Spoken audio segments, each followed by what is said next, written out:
I continually am amazed at the creativity that is in the Star Wars universe, not just within the expanded universe, but as a whole.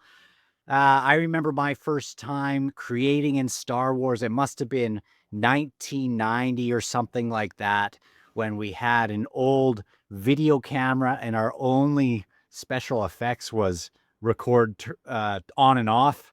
And then we would move a little figure on, off, move a figure. Our really rudimentary stop motion, but that's just what we had. And at the moment, as I've been going through this, I've been making these different models and things. Some of them I've found other creators make, and then there are these three here, or these four here, that I decided to make myself, and I'm going to make them available in a future date. So at the moment, I am through the Tales from the Mos Eisley Cantina and the Tales from Jabba's Palace, which puts us exactly right here in the publication order. And these two shelves being the Bantam era, I would say that's roughly about a third of the way. So we'll be entering that second third, starting with Rogue Squadron, first book of the X-Wing series, which I've never read.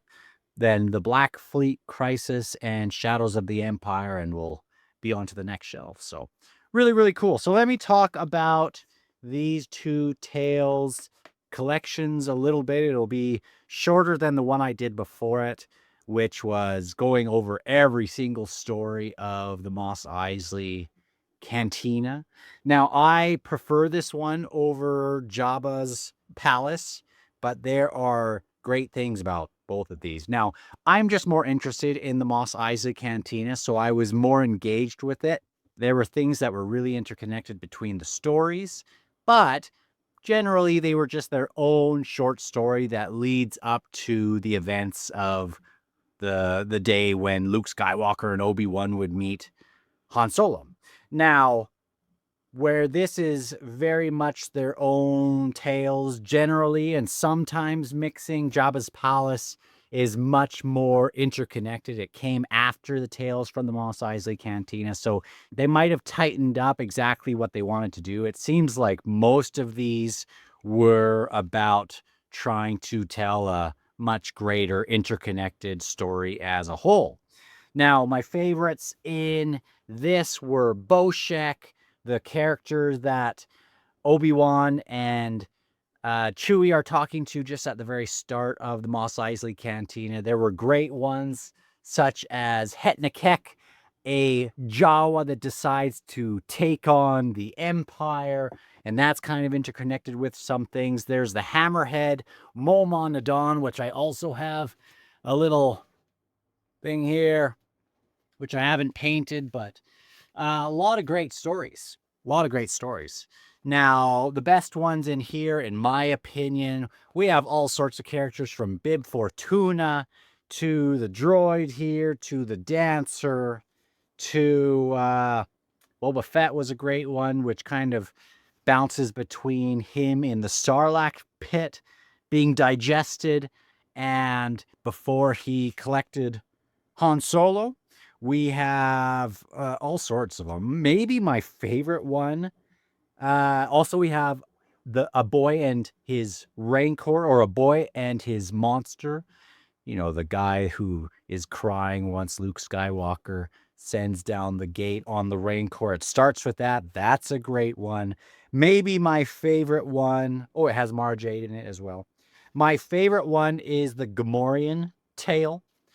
A Gamorrean. He's trying to play detective, even though he's kind of a dummy. Someone's been killed, and he's taking the killed boy with him everywhere he goes, and I think is great.